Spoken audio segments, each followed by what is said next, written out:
శ్రీ గణేశాయ నమః, శ్రీ సరస్వత్యై నమః, శ్రీ గురుభ్యో నమః.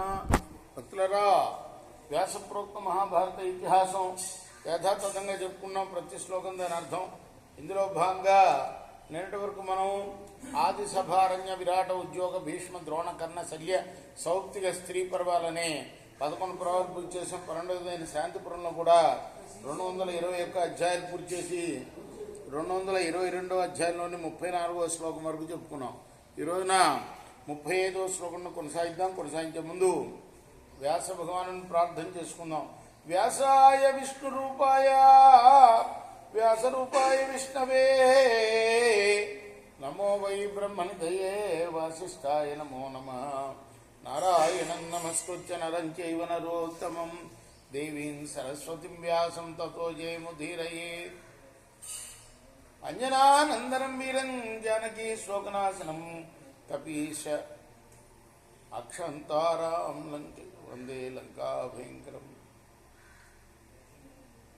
సదా నింబవృక్షస్య మూలాధివాసాత్ సుధాశ్రావిణం తిక్తమప్యప్రియంతం తరుం కల్పవృక్షాదికం సాధయంతం నమామి ఈశ్వరం సద్గురుం సాయినాథం.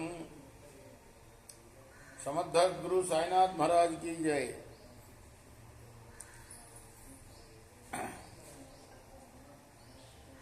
పతితే విత్త విప్రేంద్రాః భక్షణే చరణే పరః ఊర్ధ్వమేకస్తథాధస్తాత్ ఏకతిష్టతి చాపరః. ఓ విప్రేంద్రులారా, మీ పతనంలో, భక్షణంలో, గమనంలో, పైకి పోవడంలో, కిందకు దూకడంలో, ఏ పనిలో అయినా సరే అద్వితీయుడైన నారాయణుడే నిలిచి ఉంటాడని భావించగలగాలి. హిరణ్య సదనం ధ్యేయం సమయచ్చ పరమం పదం ఆత్మాహ్యాత్మదీపం తం ఆత్మనిహ్యాత్మపురుషం. ఆయన యొక్క హిరణ్యమయమైన దివ్య సదనమే పరమపదం అంటే దాన్ని పొంది ధన్యులమవుదాం. తనను తానే ప్రకాశింపజేసుకుంటాడు. ఆయన తనలో తానే అంతర్యామిగా ఉంటాడు. సంచితం పూర్వం భ్రమో వర్తతే భ్రమం యోభిమాని వజానాతి నముఖ్యత నహీయతే. తుమ్మెద మకరందాన్ని సేకరించే వేళలో తిరుగుతూనే ఉంటుంది. అలాగే జ్ఞాని దేహాభిమానిలాగా లోక సంగ్రహం కోసం విషయాలని అనుభవిస్తూ ఉంటాడు. జ్ఞానికి మోహం అనేది ఉండదు, నాశము లేదు. నా చక్షుషా పశ్యతి కశ్చనైనం హృదా మనీషా పశ్యతి రూపమస్య ఇజ్జతేస్తు మంత్రేణ యజమానో ద్విజోత్తమ. పరమాత్మను చక్షువులతో ఎవరు చూడలేరు. మనస్సుతో, జ్ఞానంతో మాత్రమే పరమాత్మ రూపాన్ని చూడగలుగుతారు. పరమాత్మను మంత్రాలతో యజించవచ్చు, కానీ ద్విజశ్రేష్ఠుడైన యజమానియే ఆ పని చేయగలడు. నైవ ధర్మీ నచాధర్మీ ద్వంద్వాతీతో విమత్సరః జ్ఞానతృప్తః సుఖం సేతే అమృతాత్మాన సంశయ. అమృత స్వరూపుడైన ఆ పరమాత్మ ధర్మి కాదు, అలానే అధర్మి కూడా కాదు. ఆయన ద్వంద్వాలకు అతీతుడు, మాత్సర్య శూన్యుడు. తాను జ్ఞానతృప్తుడై సుఖంగా శయనించి ఉంటాడు. ఏవమేష జగత్ సృష్టిం కృతే మాయా ప్రభు నజానాతి విమూఢాత్మ కారణంచ ఆత్మనోచ్యసౌ. ఈ రీతిగా ఆ ప్రభు మాయ ద్వారా జగత్తును సృష్టిస్తాడు. మూఢుడు తనకు కారణమైన ఆ పరమాత్మను గురించి తెలుసుకోలేడు.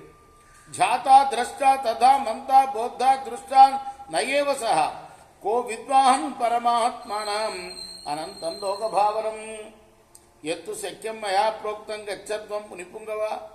తానే ఝాత, తానే ద్రష్ట, తానే విచారకుడు.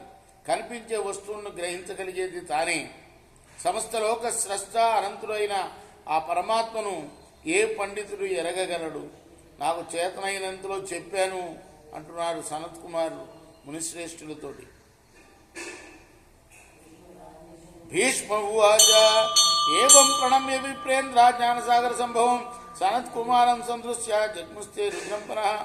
అప్పుడు భీష్ముడు ధర్మరాజుతో చెప్తున్నాడు. ఈ విషయం అంతా చెప్పిన తర్వాత ఈ రీతిగా జ్ఞాన సాగరోత్పత్తికి కారణభూతులైన మనోహర రూపుని సనత్ కుమారుని ఎక్కి నమస్కరించి దర్శించి ఆ విప్రోత్తములు వెళ్ళిపోయారు.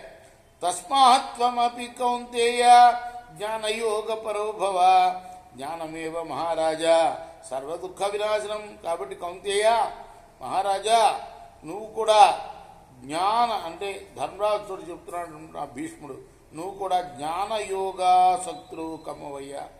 జ్ఞానమే సర్వ దుఃఖాలని కూడా పోగొడుతుంది.